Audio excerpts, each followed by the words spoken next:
Hello everyone, Vangeris here, and welcome back to more gaming. We're doing more gaming now.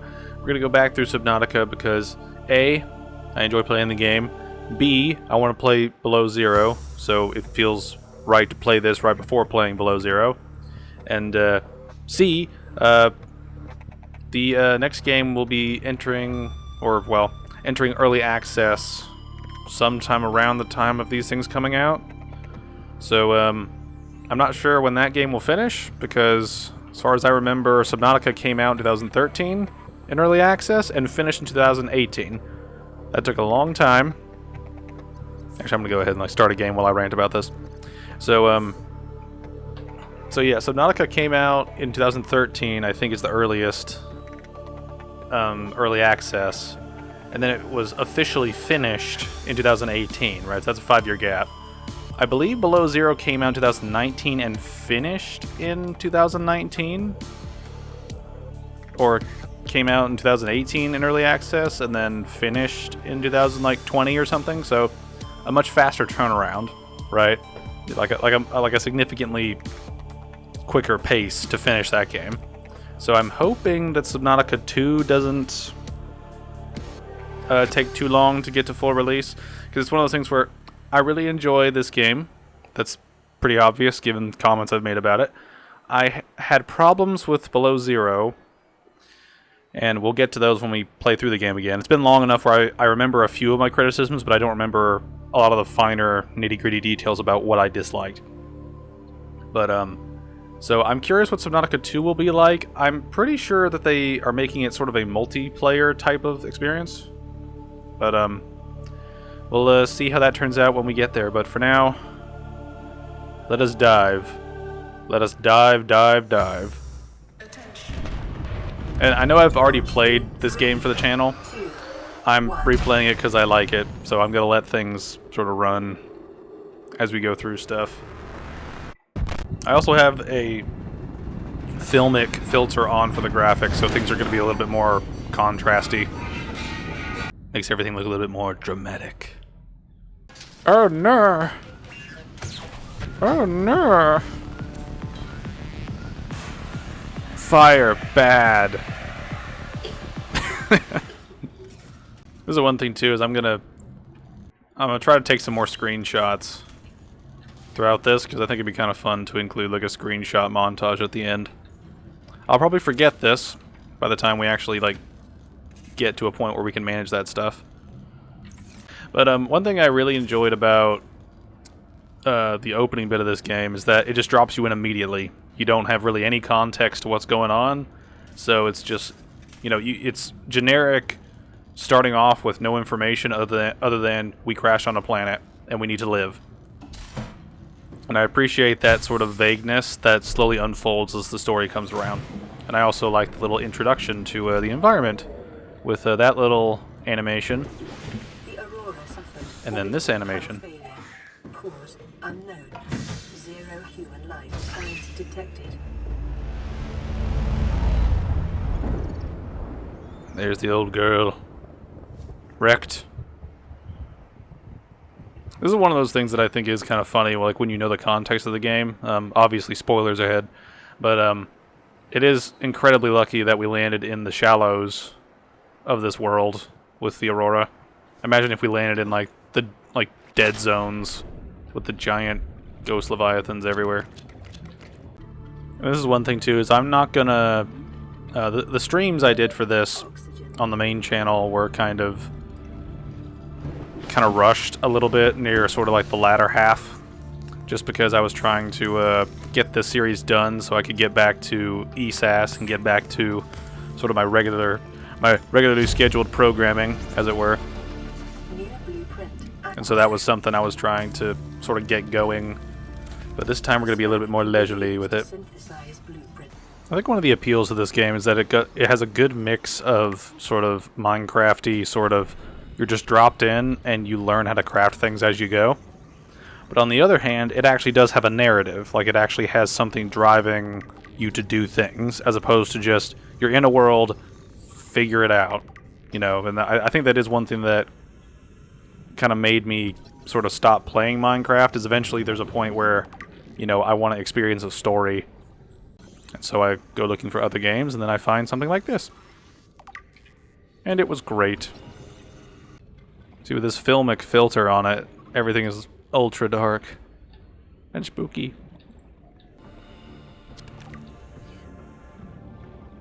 I want to keep the creature eggs. It'd be cool to have a hatchery. You're going to be doing so much for science.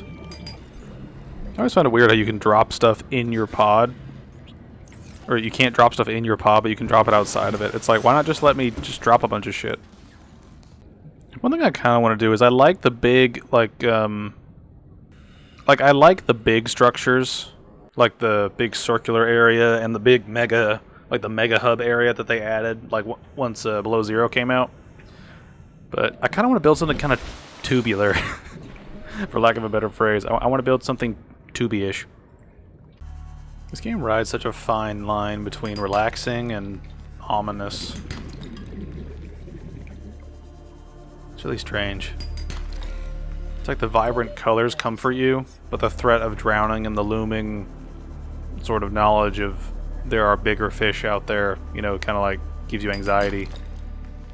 You know, like visually it's like visually it comforts you, and not logistically, what would be the term for the, or it cognitively like terrifies you. Let's grab one more thing for the road, or the current. I guess would make more sense. That's another thing too. Subnautica soundtrack is really good. It's a really good atmospheric sort of soundtrack that builds the like fun of exploration without. It's a very subtle soundtrack. It's kind of like Dying Light soundtrack, where it's subtly adding to the environment as opposed to just bashing it over your head like some soundtracks do. Which again isn't necessarily a bad thing, but it does depend on the game, you know.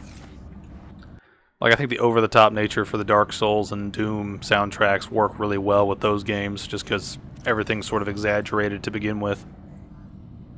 But for games like Dying Light and this, having a more subtle soundtrack is good.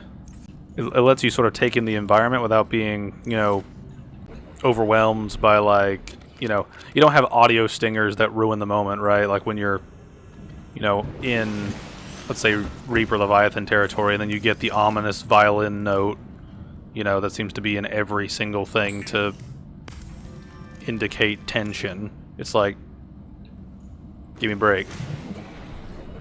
You know, it's like, it's just, you know, you can tell when something is dangerous because the music will usually cut off. You know, when you're in the, like, real deep end, things tend to get very quiet. And that's when you become afraid. Blow it up! Blow it up! The fish deserve the radiation.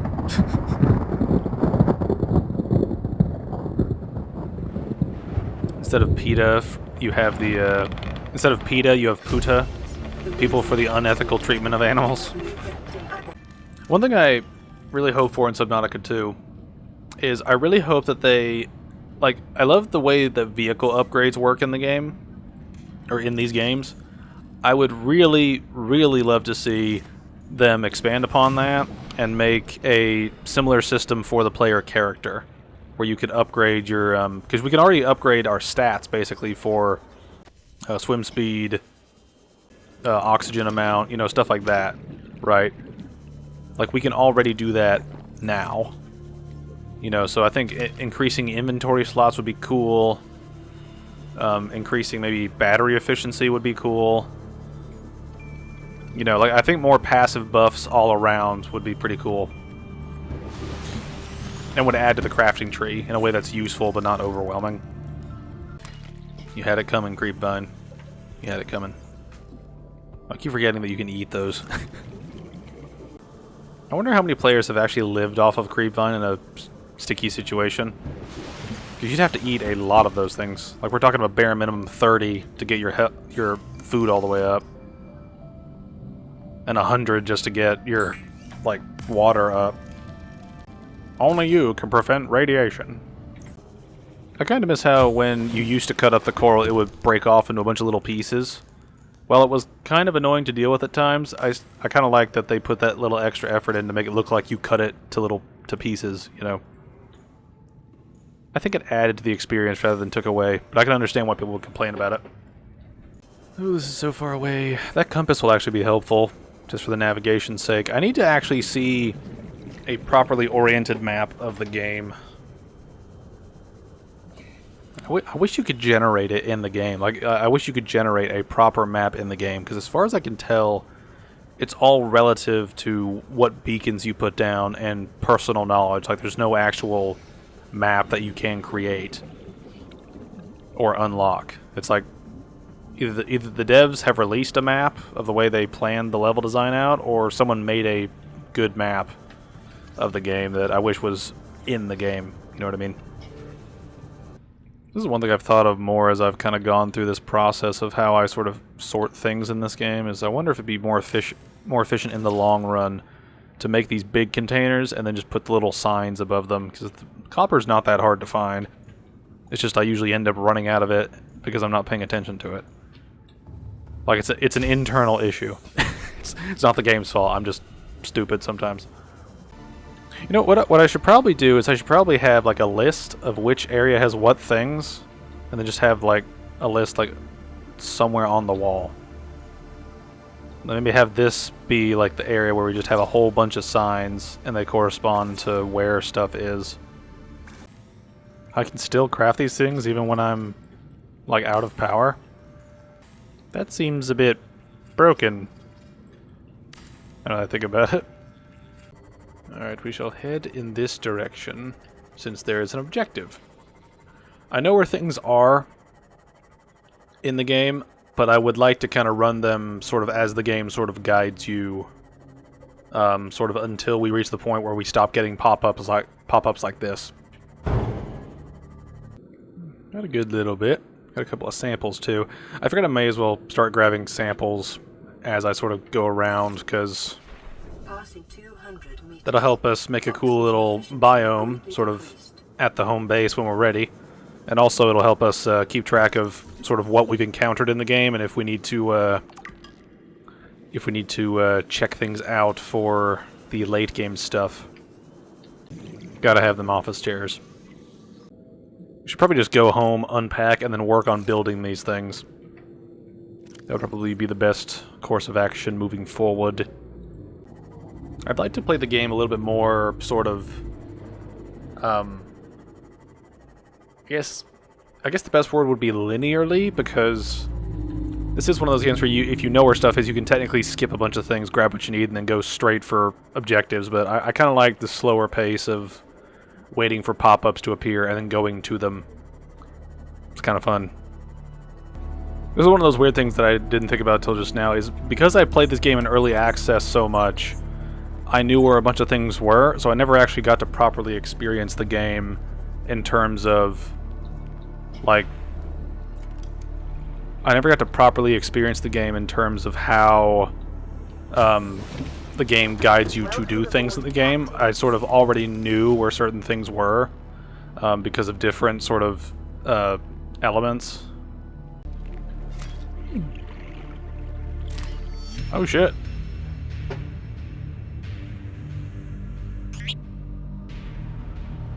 I've never died to those mushrooms before. That's new. Very rarely do you learn something in death. And I just did, and I feel good about it. That death was worth it. This is one thing. I'm probably going to hoard all the, like, sort of decorative biotic stuff. I don't know what the right wording would be. Basically, I'm going to hoard all the seeds and stuff until we can build a proper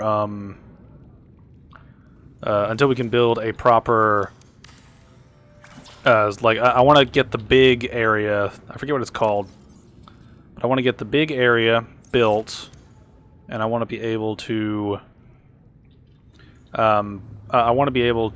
have that huge area sort of and build several tanks on top of each other, and then I want to essentially Just make like a big sort of aquarium base. That's sort of separate from the main place. It'll be connected, but it'll be different. I need to find a spot that can actually house it.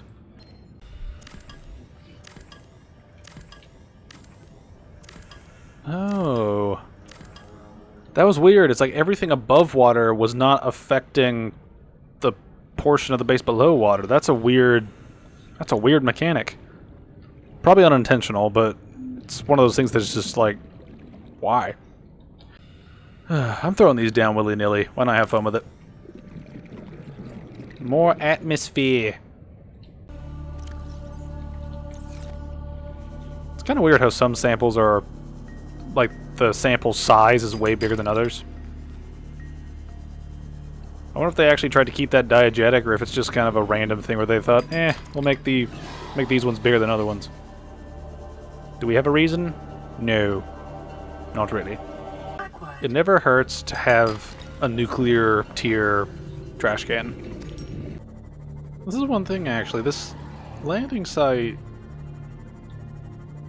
It's nighttime right now, so, like, is the game going to... Like, will daytime tick over when this ship comes? Because I can't remember if this is scripted to happen at a certain point of time, or if you get the message at a certain point of time, and then once you get the message, that starts the timer. You know what I mean? Like, I don't know what's on the timer. Like, if the timer starts as soon as the message comes in, or if the timer starts as soon as you interact with the message. I'm trying to think of what's left to do sort of on the, like, around the surface areas. Because the game is kind of split up into two halves when you really break it down. It's like, and this isn't to say that the content is broken up evenly between these two halves, but you sort of have the surface level chunks where you have to deal with the gun, where you have to deal with the Aurora, where you have to set up camp, where you have to find a bunch of schematics to be able to find resources to go deeper.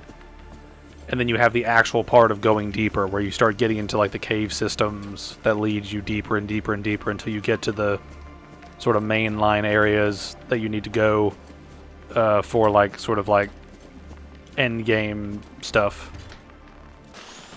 We have to board the Aurora, repair the long-range comms, make contact with the other survivors.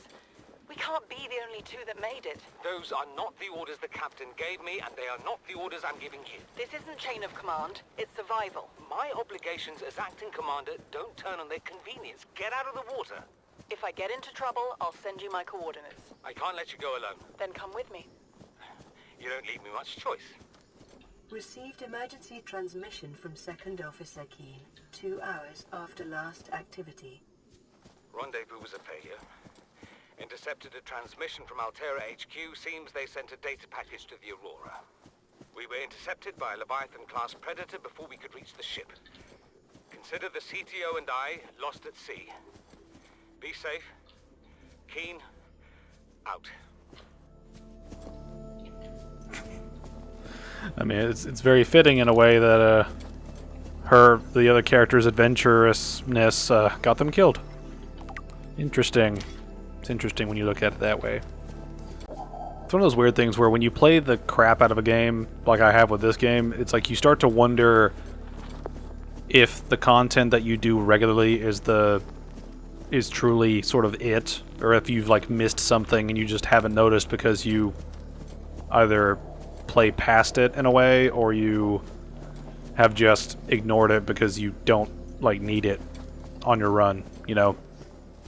It's one of those weird things upon replaying games over and over that I think is sort of interesting. Is, you know, a lot of games have things that you can learn, you know, like content outside of the mainline stuff needed to finish a game, I think is a sort of a mark that can be good for some games and can be a mark against a game in different ways. It's kind of like it's a very sort of contextual thing. You know, like, for example, if you've got a game like, let's just say Minecraft for an example, right? Minecraft is extremely sort of creative, but very sort of directionless. You know what I mean? It's a very sort of It's probably the best example of a game that is really fun to play if you just want to, mess around with the resources and mechanics in the game, right? It's one of those things that there's no real plot to it. The only real progression that happens in the game is you upgrade from the different tiers of resources, like wood, stone, iron, and so forth. And then you just do the stuff for the Ender Dragon, and that's pretty much it. There's not much else outside of those things. In terms of like actual meaningful points of progression. But a game like this mixes elements of that sort of freedom to sort of build what you want, but it also has a narrative. It also has something that is driving you to go to certain locations, to check out certain areas, and to just involve yourself in the game in different ways. And that's one of the things. That's one of the reasons why I like this game over things like Minecraft, is because this game has an actual drive that pushes you to do things, and it also has something beyond just craft everything on the planet. It's one of those things that I think, I think this game does the open world sort of. I think this game is a smaller but tighter version of Minecraft, pretty much. I think Minecraft is a thing where, don't get me wrong, I don't hate Minecraft. I think Minecraft is a really good game, and it's really fun to play. But there is sort of a point where you've kind of created all you've wanted to create, and then you get bored with the mechanics in the game. Because that's why I stopped playing. Is I was just tired of playing the game. All right, so to get back to a rant I was doing a little bit earlier, kind of comparing this game to Minecraft in terms of the openness of it, is one thing I've found is when you make a game too open, it becomes a little bit directionless. And that's my biggest problem with Minecraft upon replaying it. Because there comes a point where you kind of build all you want to build, and by the end of it, you're kind of like, you're kind of bored, right? And it's one of those things that's a very subjective thing, but at the same time, it's so subjective to the point that people will drop off the game after playing it for different amounts of time, right? And this is one thing, I have no problem with Minecraft being the way it sort of is, right? I just think that it is lacking in terms of like story stuff. Now granted, I've not played the game in a very long time, so I'm probably missing context for some of the story mode stuff that's come out later. I have heard about that. I've heard about different things sort of all over the place in terms of different sort of ways that they have changed and added things. It's a game that continuously changes over time, right? So it's one of those weird sort of things where it's like new every time I pick it up. But now that I think about it, I probably should re-download it and play it for the channel. Just have, I like throwing up sort of the chill gameplay stuff in between these sort of not proper, but these sort of like more focused, commentary-driven sort of playthroughs. So maybe I should add some Minecraft to the mix. Got a bunch of different things I'm mixing in, so maybe I should add Minecraft. I do enjoy playing it, and I could just listen to stuff while I play it. It's one of those games that you can just play in silence while you're listening to something else.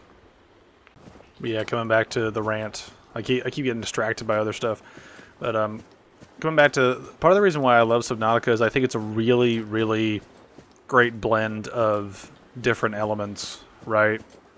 I think it's a great blend of crafting, progression, sort of mystery with the narrative, right? And world building and atmosphere. I think it's a really good blend of all of those things. Right? It's got a good blend of different sort of elements that a lot of crafting games use a lot, right? All right, well, back to my rant once again. I keep getting distracted.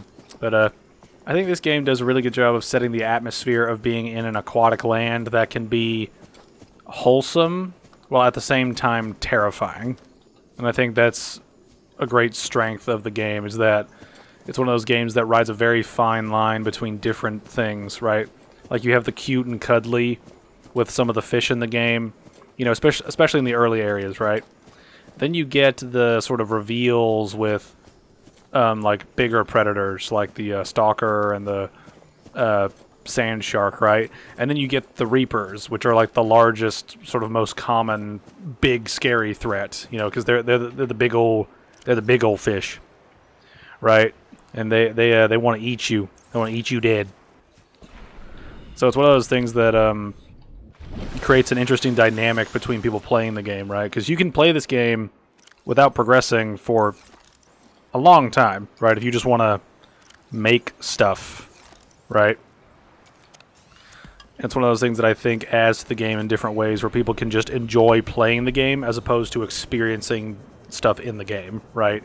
Where the mechanics themselves are interesting, but you also have like elements of you know, the cuteness of it or the horror of it, for lack of a better phrase, or the tension, I guess probably is a better phrase. But so you've got that working in its favor. You've got the really in-depth world building of all the different fish and the wildlife and the flora, right? Like, it's a very good mix of different elements that lead you to experiencing the game as if you truly have been just dropped into a world that has a ton of different things for you to research for both mechanical purposes and for just knowledge, right? Of just learning how the ecosystem of this planet works, right? And it's a really cool environment to sort of play around in, with all the different elements of sort of being underwater, right? So, you know, it's one of those things where mechanics help the atmosphere in that, you know, since you're underwater, there's a very three-dimensional aspect to traversal. There's a very multifaceted, you know, aspect to exploration, to construction, to dealing with predators that can come from multiple angles. You know, it's a very interesting game overall, because of all these different elements that intertwine together to make the game what it is. And I think that is a massive strength of the game, is that there is just so much here that blends really well with other elements in the game as a whole. And I think it is one of those things that helps to boost this game to sort of its status, right? And it also helps that this game was sort of run by people that really enjoyed making it. You know, it had a huge sort of community sort of output into, or community input into how it was made. You have a lot of elements of the early access sort of done right with this type of game. You know, it's that thing where there's just so much here that is well done in a very focused way that leads the game to be entertaining across multiple playthroughs. But yeah, it's just one of those things where I think this game does a really good job with this game. I think is a great example of a game that was given the love, care, and attention that you'd want out of a game, right? It was very driven by community feedback, you know, so it's very sort of player experience focused. That's a really strange way to phrase it, but it's got a good reception by fans because the developers listen to the fans, and that definitely has helped in constructing different things that aid in like developing a game. You know, having player feedback is great, especially when it's real player feedback, not just, you know, QA testers, you know, who can sometimes be not listened to and stuff like that. Like, that's the one thing where early access, I think, really comes in handy, because you get that, because we're gonna make all these, why not? But it's a thing where the game being driven by the community helps the community make the game better, and it helps to understand the game more. You know, and the more you understand the game, the better it should be, right? Like, if the more you understand a game, the worse the game becomes. You've got a game that has very depreciating sort of value as it goes on, right? Unless you just enjoy the jank, right? That's a whole separate thing. But this game was driven by the community and the developers listening to feedback, and then you have the different elements of, Fluid intake. how this game was sort of constructed outside of the typical sort of way games are built, and that whole sort of open experience sort of led to this game being given the reputation which it has, which I think is a very positive one, because the developers cared, Intake they listened, and because of them listening, people, enjoyed the game. They respect the developers, and the developers just get better at what they do because they're paying attention. They want us to care more, so they're paying attention to our complaints and praises. This is one reason why I was kind of let down by Below Zero, because there's a lot of stuff in Below Zero that I had problems with. I feel like Subnautica itself was sort of lightning in a bottle in a way, and Below Zero felt like a big step back in terms of dealing with different elements of the game itself. Alright, so that'll help with that. See, we should use this, actually, but I'm going to finish my rant while I grab some fish. But, so the long and the short of it is this game knows what it is and executes that perfectly, and you can't really ask any more of a game other than that, right? A lot of games try to make a game bigger than their boots, and they end up making a game that drags, or a game that ends up repeating a lot of the same stuff over and over and over. integrating new. We're already 200 meters below sea level. You want to go deeper? Look around us, Chief. Water leaking through the hull, water outside the hatch. We're drowning real slow. If rescue arrives, whatever shot us down, it's gonna do it again and again until it's shut off. You see an off switch around here, Chief? Why would it any more likely be half a kilometer down? Your kid found something on the scanner. There's something down there. Something that shouldn't be. You're mad. I'm going all the same, and I've an idea you two are gonna follow. But if you do, be mindful. Your authority stopped at sea level. It's one of those weird things I'm beginning to notice as I go through this narrative, sort of again, is that there's a lot of sort of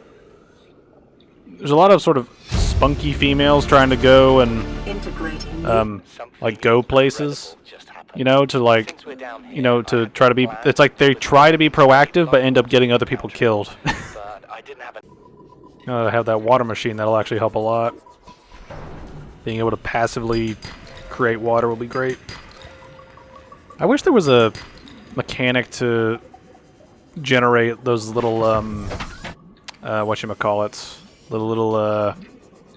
I wish they had the like something where maybe you like take microorganisms out of the water or something, and it combines millions of them to form the little nutrient blocks in the game. Like that would be a cool way to sort of create food in a similar way to how you created water. And I mean, the game has like the tech to make stuff, right? So I mean, in theory, it could work. I mean, this is probably me just talking out of my ass, but I mean, I still think it would be pretty cool, all things considered. Also be cool to make the nutrient blocks, because you cannot craft them as far as I can tell, based on everything I've seen. You cannot craft them at all. Which is a shame, because they're really useful. Because all the other food spoils. See if we can find some stalkers juggling some stuff somewhere. There you are. You gonna go for it? Yeah, it's your favorite. Oh, you bring your friends. Bring your friends. No, go for the metal. The metal good. The metal tasty. There you go. Keep doing that. I need your teeth. Please keep doing that. One thing I love about games is when they have repeated assets. Like this woman's picture appears throughout a lot of the crew, like stuff. So it makes you wonder: was she like the village whore? It makes you wonder. And I know that they like And I know it's just a repeating of assets to sort of like fill the slot of we need to make this sort of, you know, more dimensional. Like it's good to add a detail of, oh, this is where, you know, this is a person. You know, a person had pictures of other people in here. There was, you know, it's basically just going, hey, look, humanity, being human, you know. But it is one of those things where when you sort of think outside of the box for a second, it's like, oh yeah, if everyone has a picture of this woman, either means that they all loved her or she was like passed around, you know. And it's personally, I find it funnier if she's the village whore, or the ship whore, I guess it would be. We're gonna call you Teeny Blip. There's our little yellow angel. This is one advantage of being right next to the life pod. If you build outside of the life pod, then you don't really need to use the life pod that much. But in an emergency, you have a little bit of extra power just sitting there. This is one of the weird things about this run in particular is I'm not normally like the cosmetics guy that wants to completely deck out absolutely everything, but for this run I kind of do. Like it's a nice kind of change of pace to kind of take things slowly.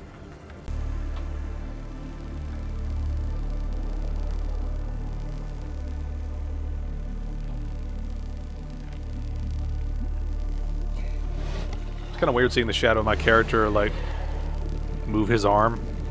It's all floopy and kind of awkward looking when you see it in, like, a shadow form.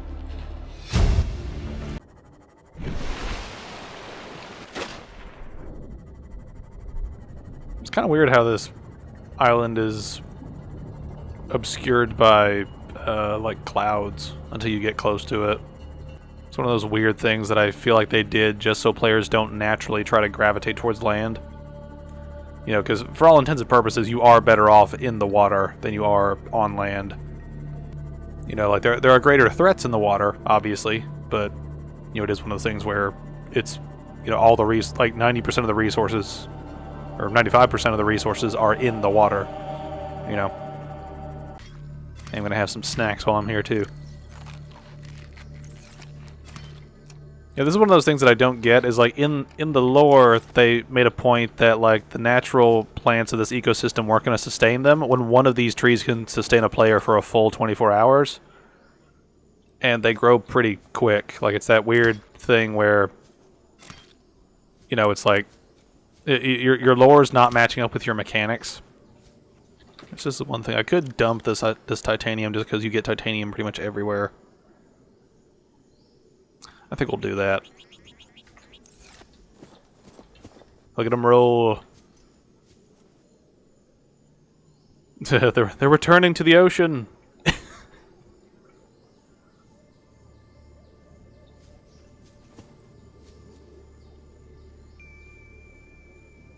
just wanted to take a little swim. How cute. Alright, back to shroom collecting. Oh, hey. Signal location uploaded. You see, Chief? You brought us to this sodden planet. Told us we'd see a lush payday. Now what do we got some 6 weeks later? A dead crew, a habitat that's half buried, food washed away. I suppose the executive decisions would be better left to someone with your extensive experience of hitting people in the face. I know enough not to take unscheduled detours to uncharted planets. That's something you don't want to learn the hard way. Easy to judge a decision in hindsight. Harder to come up with a plan of your own. Got one already. We take what we can carry and hunker down in a cave somewhere. I scouted a site, a couple 100 meters deep, lots of metal deposits. How do you imagine we'd live? With ready access to building materials, like damn queens, a couple of water filters, a bioreactor, fresh fish. But Chief, we'll eat seaweed salad and drink our own urine if that's what it takes. All that matters is, do you got something better? Send the coordinates to my PDA. I'll review your proposal. This is Integrating new PDA data. This is one of those things that I keep seeing more often as I replay the game. There's a very, very, very heavy emphasis on... This is one thing, right? If I'm pointing this out because it's a pattern, and it's a consistent pattern, right? Where you'll have a group of people, like whether it's 2 or more. But it's a thing I've noticed where it's a pattern where you will often have group that consists of 1 female, maybe 1 or 2 males. The female is consistently the one that is considered to be right, and the males go with the female's proposal, and then they all end up dead. It's that weird thing where it's strange that they would have this many encounters where the women are the ones pushing for exploring and doing all this stuff. The men are against it for safety reasons, and then all of them end up dead because of the proposed plans, right? It's one of those weird things where I normally wouldn't point this out, right? But we live in the age where, you know, everyone's trying to force everybody that's basically not a man to be in charge, right? So it's one of those things where we're in this age of sort of counter trope, and within that, they've created their own sort of tropes. You know, and it's just one of those weird things where I'm sitting here thinking about it, and I'm just wondering, it's like, was it intentional that they have the Officer U and Officer Keen? Officer U wants them to go underwater and look for people and stuff like that, and then they do it, and then they both get killed, and then you've got Margaret leading the Torgals underwater deeper and deeper. She's very aggressive, and then they end up going too deep, and then they're dead because of it. You know, and then we're gonna have an encounter later on the Aurora where some officer is doing some maintenance work, and then there's like a female officer there that reprogrammed a bot to be really annoying and not listen, which is one of those like, why are you making my job harder? Like, stop being a bitch.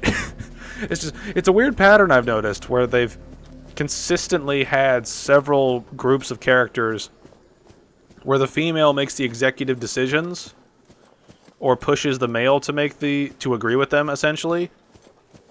And then they all suffer for it. And I wonder if that's intentional or if it's just a byproduct of not quite understanding the image you're sort of setting up when you mix the the content of the experience with the content of the audio logs, right?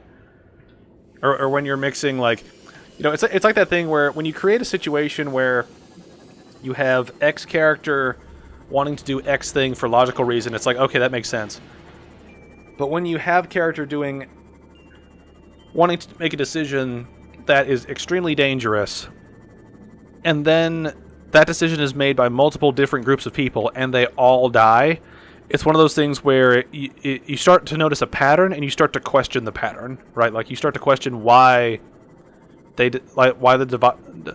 developers decided to have all these women be extremely gung-ho, and all of them end up suffering because of it, right? It's one of those weird things where I can't tell if they were trying to make this sort of a female empowerment, it's like we can make decisions for ourselves type of thing, and it backfired, or if they intentionally made it where all the women we see are kind of abrasive and bitchy, and that ultimately leads to the doom of everybody around them. I wonder if that's, like, I start to wonder if they even thought that far, or if they just included it because, women in STEM, that whole meme. Like, I wonder how much of this was genuinely thought of as this is a good character moment for everybody, or if they just had the same trope and they just did it over and over and over again. Because it feels like they did the same trope over and over and over again. And this is one of those things where, like, I don't... Like, it's nauseating that I have to say this every single time, because people always come after you whenever you criticize anyone remotely out of the realm of the traditional male, like, masculine role model, right? But it's one of those things where just... There are plenty of female characters that are awesome. Plenty of them. There are plenty of examples in Western media, plenty of examples in Eastern media. There's plenty of examples just all over the place. but it's just a thing where it seems like a lot of Western sort of female leads nowadays and female characters just suffer because they make them very unappealing, you know, overly aggressive, extremely, you know, they basically turn them into sassy bullies pretty much. And that's a consistency I wish would be dropped as we move into like newer games.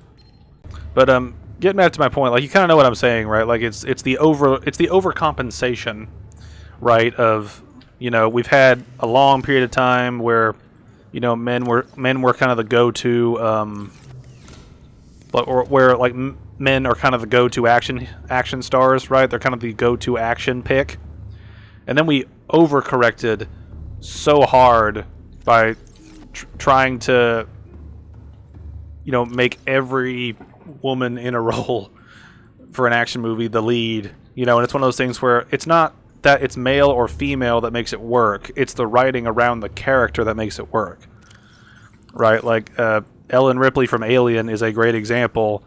Alien and Aliens, right? Like, she's a really good example of how to do a good character while still maintaining the atmosphere of the action movie and keeping things believable in a way that works for both men and women, right? Because, you know, it's one of those things that really annoys me about a lot of writing tropes sort of post 2010. I've noticed there's a lot of writing tropes where they're desperate to make the girl power message come through, and oftentimes they end up making a situation where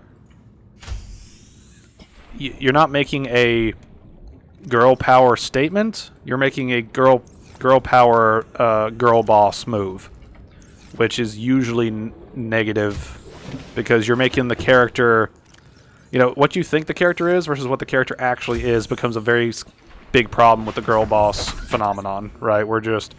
They're great at everything for no real reason. They just are, you know, so already you're setting them up to fail because their skill set is unbelievable, you know, because, you know, it's kind of like Rey is a really good example from Star Wars, just because she's, you know, she's blatantly overpowered, she knows how to do things when she shouldn't, and she's way better than people that should logically be better than her at the things that she does, right? You know, like, we see that in all the movies, you know, with her. It's just a thing where the writers can't have her lose because that goes against the narrative. You know, and that stuff and that kind of writing is just so boring, generic at this point, and just leads to a character that's ultra forgettable. You know, part of the reason we loved characters in that franchise specifically outside of that, you know, like when you look at sort of the main Force users of sort of their respective trilogies, you know, Luke Skywalker was the main Force user of the OT. I'm sorry I'm going on a Star Wars rant right now, but I need something to talk about while I go plant picking. But, you know, Luke Skywalker was the main Force user in the original trilogy, right? And he was a great character because he followed a lot of sort of common tropes that you get on the hero's journey. You know, he's a small town, you know, farm boy who wants to go out and see the world.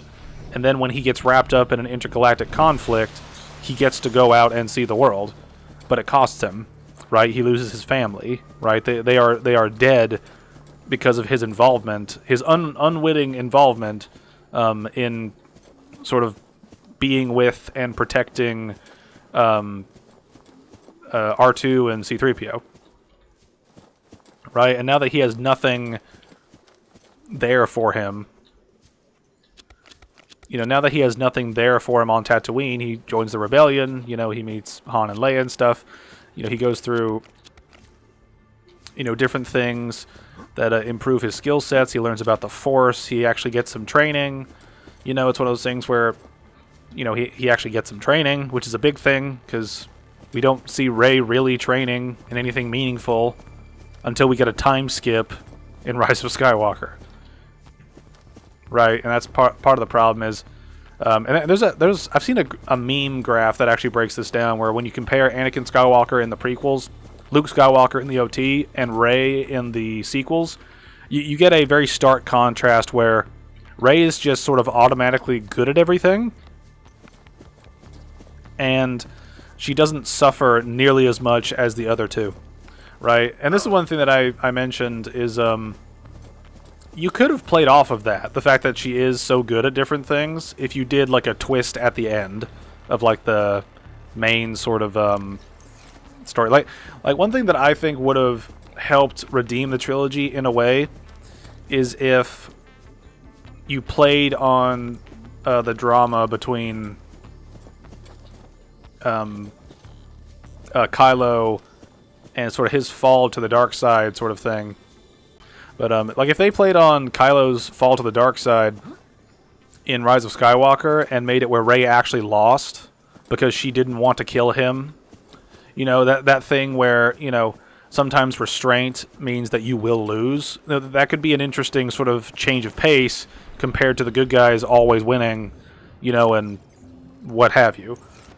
It's just one of those things that I think could have made the sequel trilogy interesting, is if they built up Rey as the person that doesn't lose in the first two movies, and then at the very end of Rise of Skywalker, she actually does lose to Ben Solo. That would actually create an interesting arc for both of them, because it leads somewhere. We actually get a twist instead of just a generic girl boss that beats the villain every single time, right, on their own. You know, and that's a very big problem. You know, like part of the reason why Luke and Anakin were better characters was because they lost, and actually lost. They didn't tie. They didn't vaguely, you know, have something bad happen to them. They didn't get like a cut or something on their face or whatever, and that was it, right? Like they actually lost limbs. They both lost an actual, you know, fucking hand, right? They lost a limb, right? They went through adversity that actually saw them fail, and that's part of the endearing nature of Luke Skywalker in particular, as well as Anakin, right? You know, like when you look at those two characters, they have a myriad of things affecting their character in ways that many people often forget. You know, like a lot of people forget a lot of details about those two, like just from the movies. You know, and I stick to movies because that's sort of the canon to me.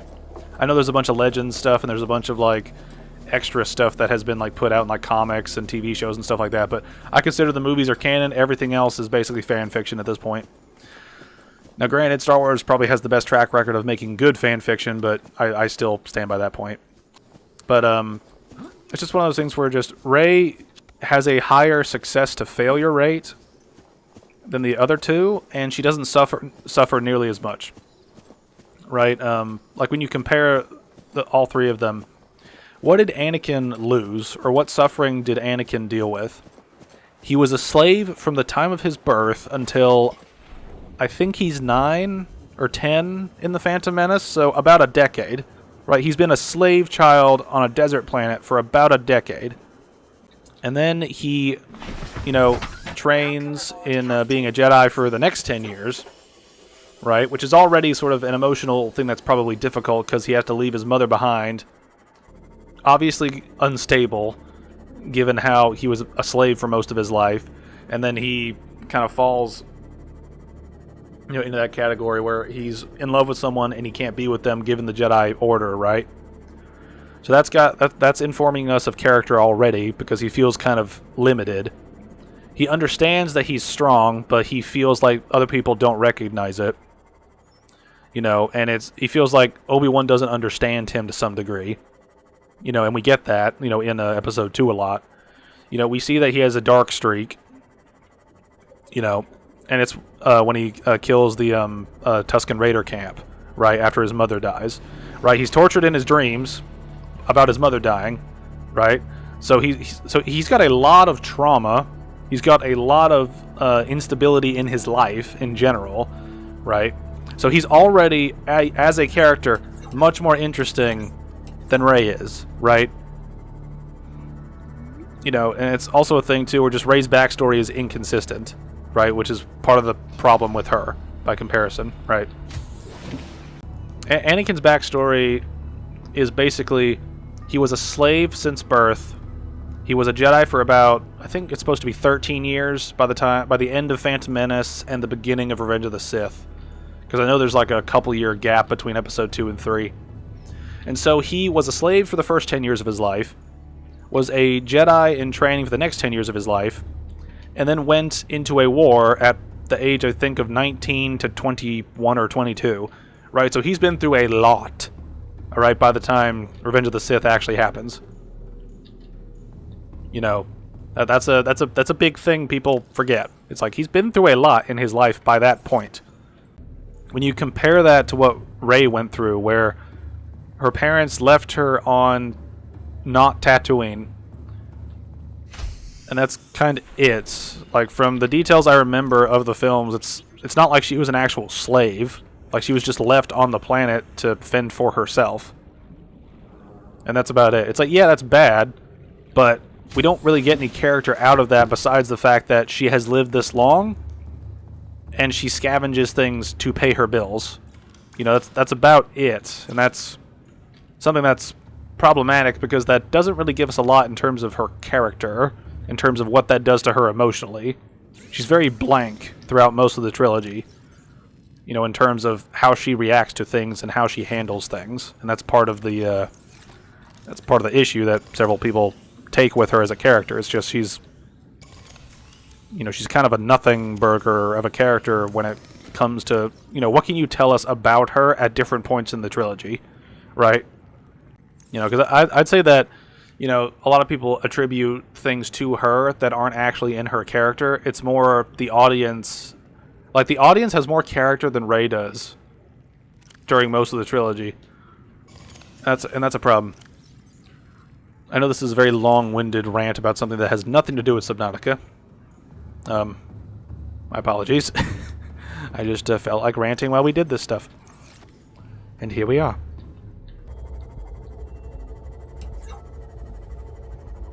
He's having fun.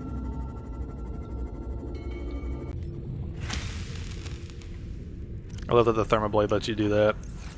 It's such a cool effect. It's totally unrealistic, but it's very fun. Oh god, he's right there. Shit, that was fast. You were supposed to roar!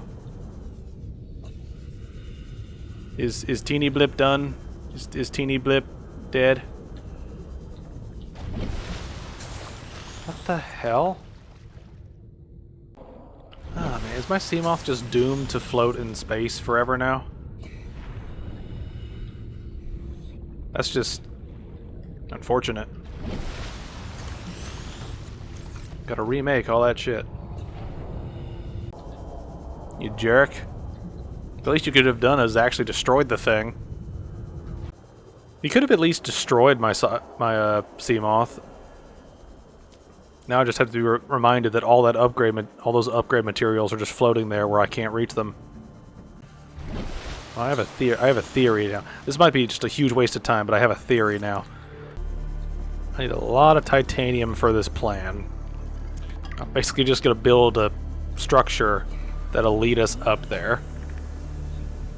That's the best I got, and I want my Seamoth back.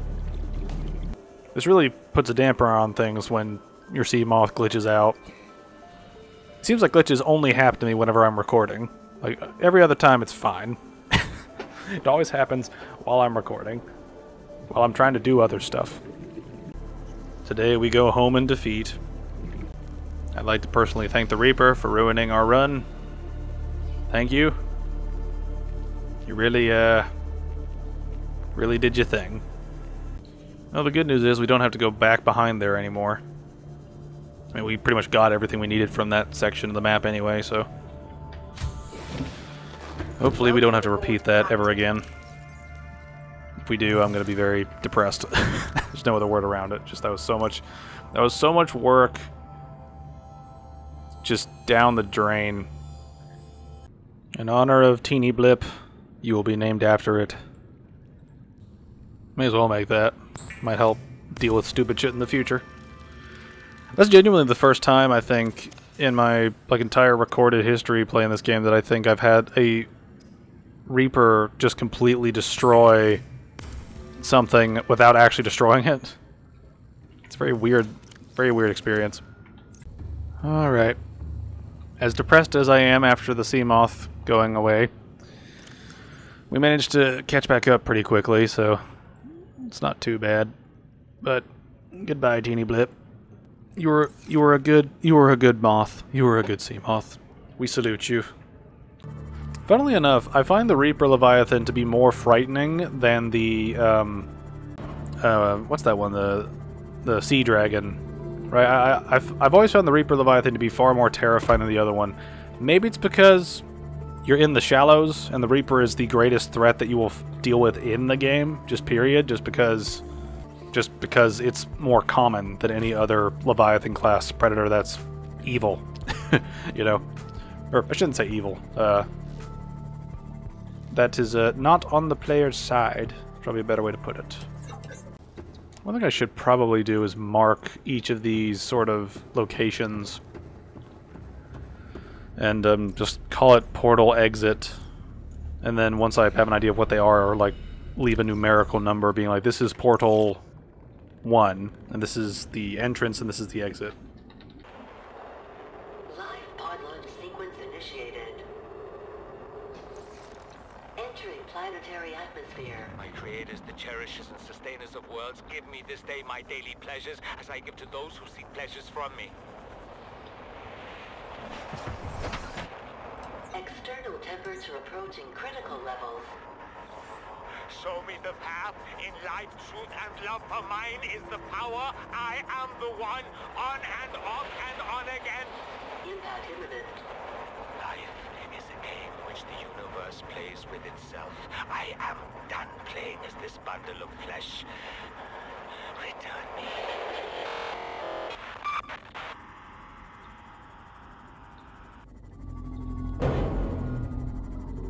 I really like the different sort of perspectives you get from the crash logs of the different people that were in the live pods before they were killed by X, Y, or Z.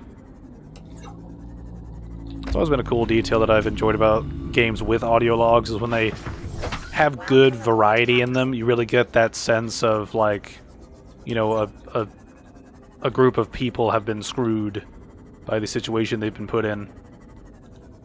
But I like when games can do the world building through having the characters experience things that, you know, you don't meet the characters, but you can empathize with their plight, and it's a nice condensed way to give players perspective on different situations and to highlight the inherent situations that are sort of gone through during the course of the narrative, you know.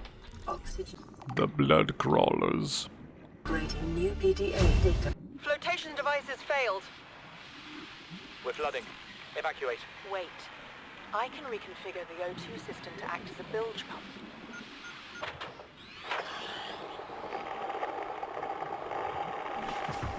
It's working. Okay, good news. We're alive and we've stopped sinking. Bad? The oxygen's going to run out in 30 minutes and we're 500 meters down. What do we do? We'll have to use the remaining juice to send a distress call and build whatever gear we can. Then we find a way to the surface. Again, I brought this up before, but it's very odd how the people that should be in charge are not the ones that are making executive decisions. You know, it's like you don't understand the whole concept of chain of command, right? Like, I'm pretty sure that other officer in there should have been the one that was the acting commander, given that the main commander sort of made him the leader. I guess you didn't see the previous video. I ranted a little bit about how it seems like this game falls into that category of games that give people authority and then make everyone outside of them actually make the decisions. And it does the stereotypical thing where the man is in charge, but the woman is the one that makes all the decisions. And then it actually ends up costing all of them their lives, so it's one of those weird things where I can't tell if the game's trying to be politically correct or if it just doesn't really understand what it's explaining. Suspended here.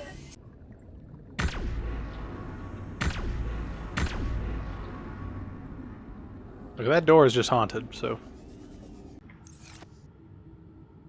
I always hated how you have a bag, but you can't pick up the bag. It's like it's a bag. You put shit in the bag, and then you pick up the bag.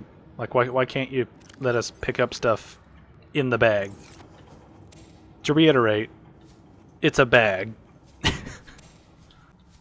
there's a village whore again. Doing very intense research here. Into what? I could not answer you. Alright. Inventory's full, so let's get out of here.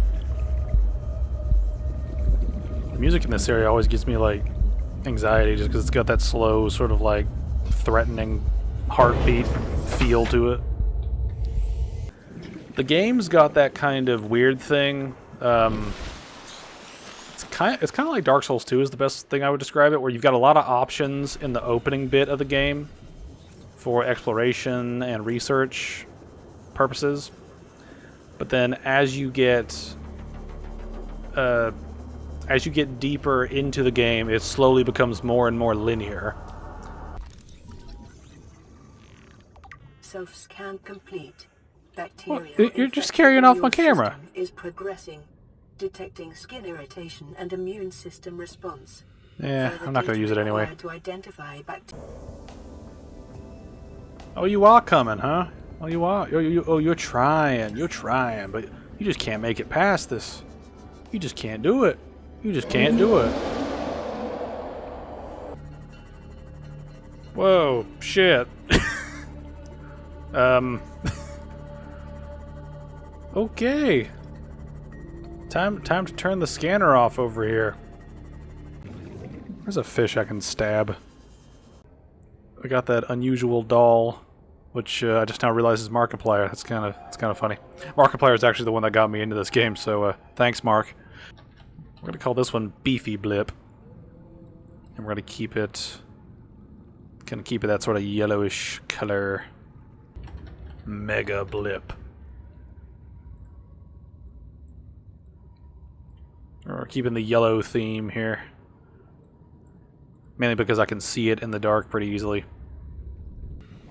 I wish it listed how much, like, you know, like how much, like structural weight these things would have when they're connected. This is one of those things that I think about more and more as I sort of go along through some of this stuff, is just I really want the crafting system to improve in Subnautica 2, just because I think that's probably the thing that has the most problems. Oh, see, that's amazing. That's great. We're just going to do that over and over and over. All kinds of different fish. Alright, we're looking good so far. Looking good. Now, see, now that's cute. Just itty-bitty stalkers everywhere. Alright, so we'll have to bring the prawn down with us, and we'll have to be careful in terms of how deep we go, because if we bring the prawn with us, and it gets damaged, it could potentially blow up inside our hull. And I don't know if that will cause a cascade effect where it will damage the Cyclops as well, so I'm a little scared, but here we are. Let's get moving, babies! I like these sort of HUDs within a HUD sort of a thing, where you've got all these different options, and you get to actively look around like you're actually piloting the thing. Makes it feel a little bit more immersive. One thing I should mention, my wife made me a giant, not a giant, but like a, she made me a peeper. She crocheted a peeper, and it's sitting here in my office. I'd like to get her to make more of them, and then I thought about hanging them from the ceiling just because that'd be kind of cool. Because Subnautica is one of the few games that I look on very fondly and actually want merchandise of. I don't typically want merchandise from stuff I'm into, but this is one of the rare exceptions where I think it's cool on the one hand, and also it serves multiple functions. Like if I want to let my kids play with it, or plus it'll help get them into gaming, and then we can have a big old family gaming thing going on. It'd be great. Hey, big boy. How you doing? I don't get why we need the elaborate staircases up and around the portals. Like, why can't they just be, like, right there? Make it a lot more convenient for us when running between them. Hello.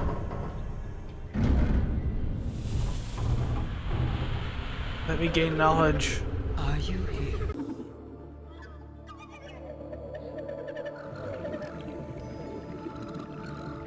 You know, even life in a video game, in a fake world, is still beautiful. Alright, little ones, you are adorable, and you will help save the planet. Please don't get eaten by Reapers. They are the assholes of this universe. This is exciting, because once we wrap this up, I can get back to below zero and replay it again, and actually see how it ends. Because I remember I played like through 3/4 of the game, and then my save got destroyed because an area just didn't spawn that I needed to reach to progress the story. It was one of the weirdest glitches I'd ever seen in my life. And the game was done. Like, completely done. Like, it wasn't like still in early access. It was like the game was finished, officially. And it did that to me, so it was like, wow. Thanks, game.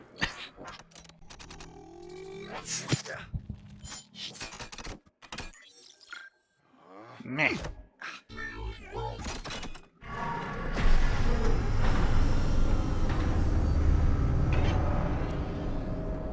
Nice.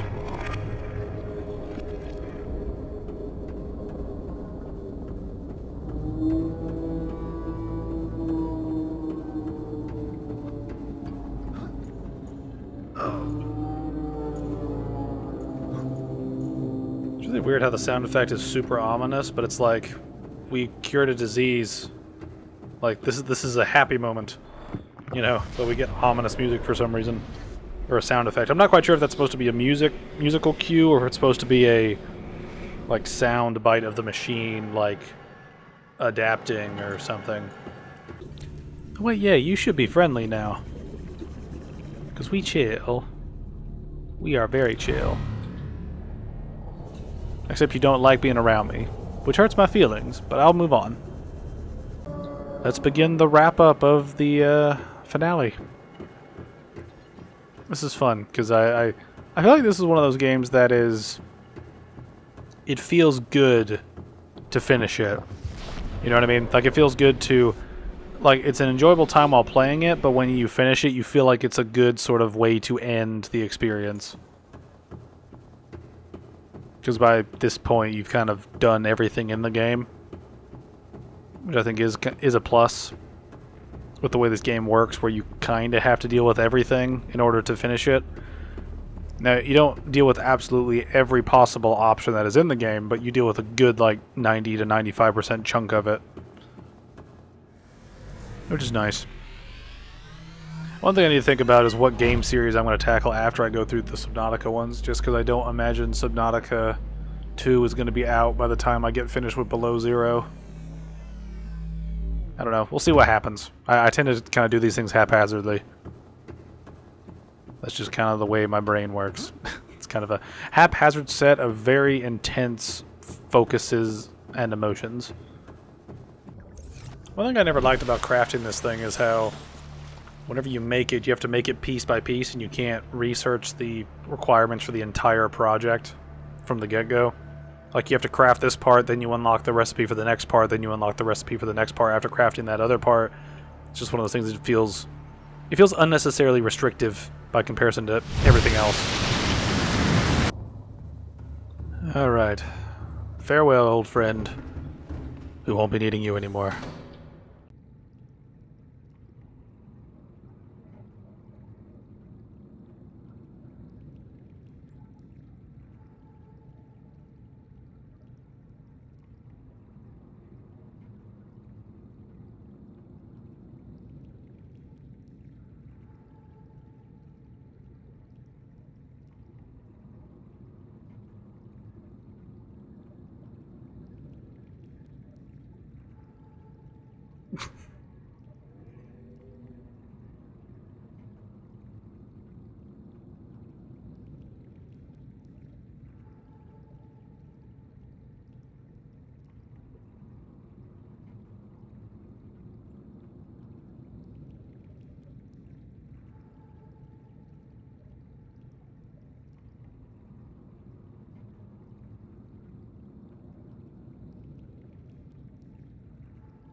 Time capsule are always kind of cool. I wonder if they're based on, like, if they are like randomly generated based on other players or if the devs have left like specific ones randomly or something like that. I wonder how that works.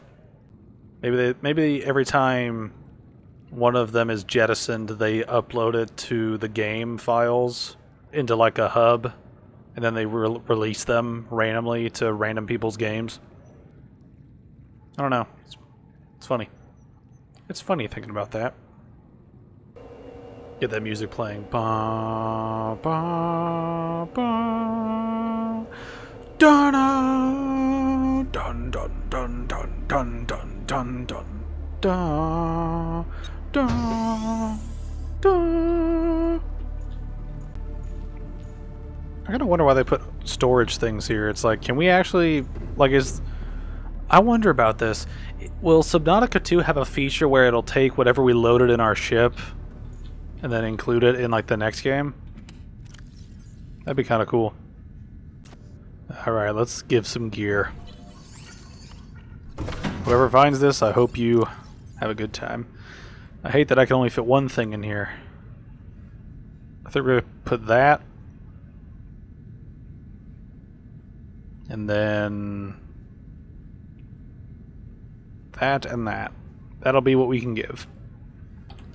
Never forget that you can and will survive. Sometimes comfortably. God be with you in the depths and beyond. Welcome home to Alterra. Permission to land will be granted once you have settled your outstanding balance of 1 trillion credits. And that's it. What a way to end the game, you know. You free yourself, learn some sort of moral lesson, and then you find out you got a huge bill you can't pay. How like life, you know.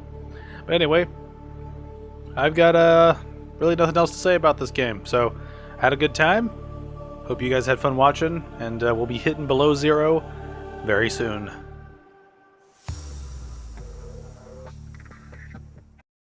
To those of you who made it this far, thanks for watching. If you'd like to see my other stuff, there are links to all my channels in the description. The main channel focuses on critical analysis of various mediums. The gaming channel focuses on general playthroughs and chill gaming content. The music channel holds various musical mashups, documentaries, discussions, and original works. The ESAS channel features archives of my Every Saturday a Stream series, which happens, you guessed it, on Saturdays, where I stream whatever and we chat. You can also check out my religious channel where I read the Bible and talk about different stories of how my faith has impacted my life. If any of that sounds interesting to you, feel free to give it a shot. Whether you do or don't, I'd like to thank you again for watching, and God bless.